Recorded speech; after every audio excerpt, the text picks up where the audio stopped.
Ora viva! Sejam bem-vindos à União de Freguesias de Nogueira e Silva Escura. Estamos no exterior da Igreja Paroquial de Santa Maria de Nogueira. Mais um episódio de 15 minutos de História da Maia e um episódio que terá como protagonistas uma personagem coletiva, os Santeiros da Maia. Vamos perceber a evolução do seu trabalho, vamos perceber como é que eles trabalhavam e também partindo do exemplo desta igreja que está aqui mesmo atrás de nós. Estamos no limite oriental do concelho, praticamente, perto do Vale do Coronado, com 3 sistemas defensivos muito próximos do sítio onde nos encontramos. A escassos metros de nós, no Largo do Barroso, estende-se o Monte Calvário. Nas nossas traseiras, o Monte Santo António. E um bocadinho mais aqui para o meio, o Monte Santa Cruz em Barca. Todos eles constituíam estruturas defensivas e eram também, ao mesmo tempo, montes sacros. Sobre eles teremos um episódio inteiramente dedicado. Vamos agora para o interior deste templo, onde, através da imagem, através também da imaginária, vamos redescobrir a biografia coletiva dos Santeiros da Maia, com a presença de um convidado muito especial, que nos vai ajudar a perceber como é que eles trabalhavam e qual o significado do seu trabalho. E é exatamente isso que nos espera no interior, por isso não percamos mais tempo. Vamos lá para dentro e vamos espreitar curiosidades sobre os Santeiros da Maia. Venham daí. Estamos no interior da Igreja de Santa Maria de Nogueira e encontramos no interior deste templo um conjunto de evidências artísticas, monumentais, que vale a pena nós analisarmos. Começando, como normalmente começamos, de baixo para cima, hão de reparar que, na entrada, temos estruturas muito semelhantes àquelas que encontramos, por exemplo, na Igreja de Silva Escura. E, desde logo, a estrutura onde originalmente estava a pia batismal, num frontão clássico, triangular, com, digamos, toques maneiristas, e que é de uma cronologia, provavelmente, entre o final do século XVII e o início do século XVIII. Depois, à medida que vamos caminhando, encontramos algumas obras já do século XX e destacaria, por exemplo, uma tela em que é apresentada a padroeira, Nossa Senhora, ou Santa Maria, sob a invocação de Nossa Senhora do Ó, ou seja, a Senhora grávida, que está aqui muito patente neste templo. Depois, um painel de azulejos com uma tribuna superior, já também do século XX, que representa precisamente uma pregação de Jesus Cristo. Imagens da Senhora de Fátima, do Sagrado Coração de Jesus, com uma inscrição na base bastante curiosa, que podem ver. E depois, o Menino Jesus de Praga e o Divino Salvador em ponto pequeno, também aqui, Salvador do Mundo, que está aqui também próximo de mim. O Menino Jesus de Praga está já próximo do altar-mor. E depois, permitam-me destacar, mesmo aqui próximo de mim, esta fabulosa imagem de Nossa Senhora do Rosário, que aqui está. Reparem no pormenor escultórico da representação de Nossa Senhora. Na sua face, ao mesmo tempo, terna, delicada, até com alguma bonomia. Do outro lado, encontramos uma imagem de São Bartolomeu. São Bartolomeu teve aqui na freguesia de Nogueira uma ermida no lugar da Pena, da qual encontrei referências documentais mais antigas no século XVII. Este culto de São Bartolomeu e a festa que se fazia no lugar da Pena, entretanto ter-se-á perdido, e não há registro contemporâneo recente nas pessoas com quem conversei sobre a realização da festa. De qualquer modo, a imagem aqui está atestando que na paróquia há o culto a São Bartolomeu ao longo do tempo. Depois, destacar também, claro, Santo António, que tem, aliás, aqui próximo, em Silva Escura, um monte, Monte Santo António, muito próximo também daqui. No programa dos Montes Sacros, lá iremos. E temos, claro, a cena da Paixão, Cristo crucificado e Nossa Senhora das Dores. É preciso não esquecer que esta paróquia e freguesia tem uma secular procissão a Nosso Senhor dos Passos, sendo que é no Monte Calvário, aqui muito próximo de nós, a alguns metros, que está a imagem do Senhor dos Passos, onde precisamente durante o ano vai ficando. E há uma grande festa que se faz aqui, uma grande procissão ao Senhor dos Passos. Estamos-nos a aproximar cada vez mais do altar-mor. E compreendem certamente que aqui o ouro é dominante. Esta igreja, na sua feição atual, datará de 1737, portanto, da fase final da década de 30 do século XVIII. Estamos no auge do reinado de Dom João V e, portanto, temos aqui esta saliência do ouro também para demonstrar, digamos, a força dessa época. Dizer também que esta igreja é, estilisticamente, e segundo Jorge Henrique Paes da Silva, talvez das mais parecidas do concelho com a de São Miguel de Barreiros, que já visitamos logo no princípio deste projeto.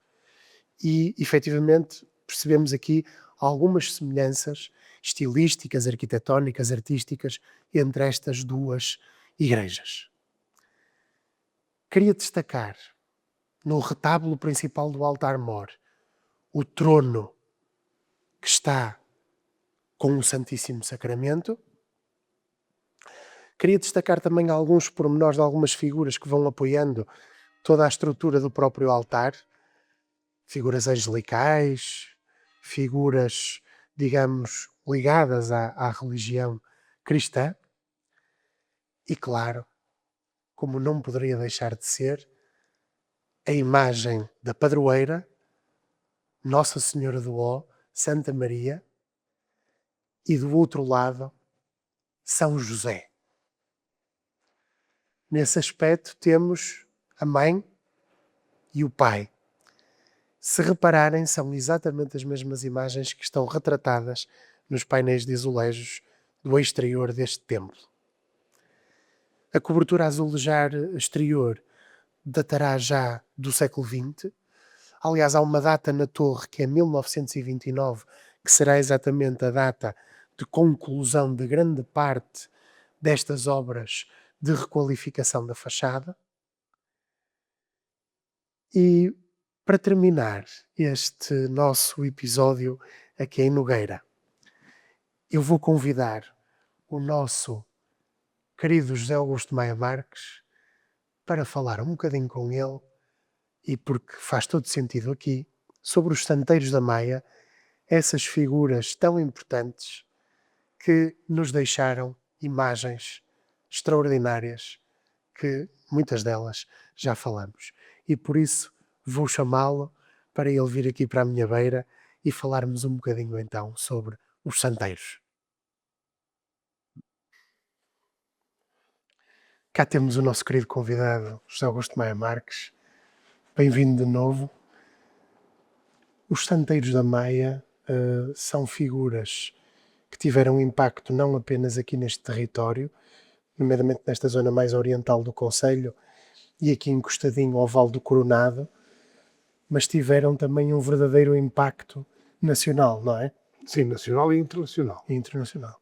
Os santeiros são designados exatamente santeiros da Maia, embora a Maia aqui seja tomada num sentido lato, portanto da terra da Maia, entre o Rio Ave e o Rio Douro, o Rio Lessa, se quisermos ser mais precisos, A antiga terra, a não é? antiga terra da Maia.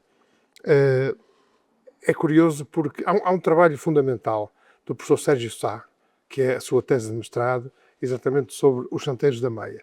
E ele faz uma espécie de evolução retroativa, digamos assim, quase de genealogia, e verifica-se que há 5, 6, 7 grandes famílias de santeiros, e depois o que acontece é que alguns vão saindo, vão formando as suas próprias dinastias, mas funciona tudo muito assim dessa forma.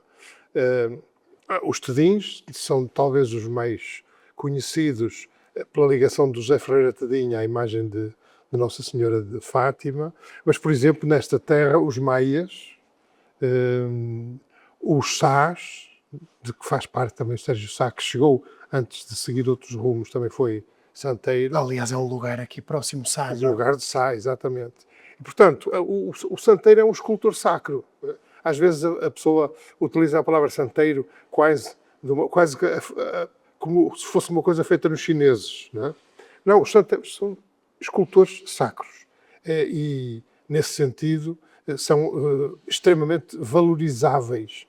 Se nós virmos catálogos, por exemplo, das várias firmas, uma das firmas do Maia, do Amálio Maia, por exemplo, eles têm exportação para todo o sítio onde há comunidades católicas, até na Ásia. Porque essas comunidades normalmente encomendam a Portugal, mediante catálogo, e depois são distribuídos por todo o mundo. Portanto, é uma atividade que eu diria que preenche completamente as nossas igrejas. A esmagadora maioria das nossas igrejas tem imagens feitas por santeiros. Portanto, não são... claro que depois há técnicas. Uma das coisas engraçadas dos santeiros, como de qualquer escultor, o santeiro não faz o santo todo. O santeiro principal, o artista, normalmente faz o rosto e as mãos. São as coisas que necessitam de maior expressividade. Depois tem os aprendizes, tem os artistas já menos conceituados, menos experientes, que fazem o resto do corpo. Utilizam muitas vezes uma técnica muito curiosa, que é a técnica do pantógrafo. Portanto, eles têm um modelo, normalmente um modelo em gesso, e depois, através de uma fórmula muito simples, que é colocar uma régua e ir medindo as distâncias dessa régua às partes diferentes do corpo do santo, conseguem até, inclusive, ampliar, não é? Porque aquilo é uma questão de escala, ampliar as imagens. Mas é, de facto, um trabalho oficinal.